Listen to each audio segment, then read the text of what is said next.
आपका अभी classes doubts में, और आपका प्रश्न है कि आधारभूत उद्योग किसे कहते हैं।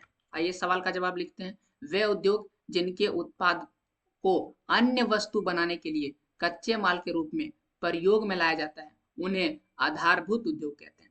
यहाँ पर क्या लिखा है कि जिनके उत्पाद, जैसे कि मान लेते हैं कि कोई एक ए उद्योग है यानी फैक्ट्री है और एक कोई बी फैक्ट्री है। अब बी फैक्ट्री में क्या बनता है, बी फैक्ट्री में बनता है वस्त्र, जैसे कमीज बन रहा है, पेंट बन रहा है, ठीक है। तो यहाँ मैं लिख देता हूँ कमीज या तो पेंट बन रहा है। लेकिन कमीज और पेंट बनाने के लिए क्या चाहिए हमें, कमीज और पेंट बनाने के लिए चाहिए कपड़े। ये कपड़े नहीं बना रहा है, ये वस्त्र तैयार कर रहा है।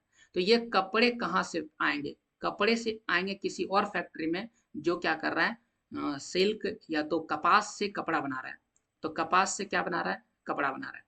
तो कपास से कपड़ा बनाने का काम इस ए फैक्ट्री में हो रहा है, और ये ए फैक्ट्री क्या कर रहा है, इस कपड़े को यहाँ पर दे रहा है। तो ये जो ए है ये बी के लिए क्या कर रहा है, उत्पाद बना रहा है। ये बी के लिए, किसी फैक्ट्री के लिए सामान बना रहा है, ओके ना। इसी प्रकार से कई और उदाहरण हम ले सकते हैं, जैसे कि जो कंप्यूटर्स के उपकरण होते हैं वो कंप्यूटर बनाने के लिए होते हैं, ठीक है ना। तो कंप्यूटर जहाँ बन रहा होगा उसके लिए उपकरण बनाता है। या फिर लिथियम के लिए जो बैटरी बनता है, जहाँ पर जैसे कि बैटरी बनता है, किसी फैक्ट्री में बैटरी बनता है, तो बैटरी किससे बनता है, लिथियम से बनता है।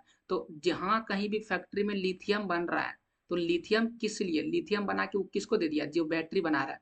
तो ये खुद बाजार में सामान नहीं बेच रहा, बल्कि ये किसी फैक्ट्री को बेच रहा है। तो जब कोई फैक्ट्री किसी फैक्ट्री को ही सामान बेचता है तो वैसे फैक्ट्री को हम आधारभूत उद्योग कहते हैं, ठीक है। तो ये था आपके सवाल का जवाब। ऐसे और प्रश्नों के जवाब के लिए चैनल को सब्सक्राइब करें।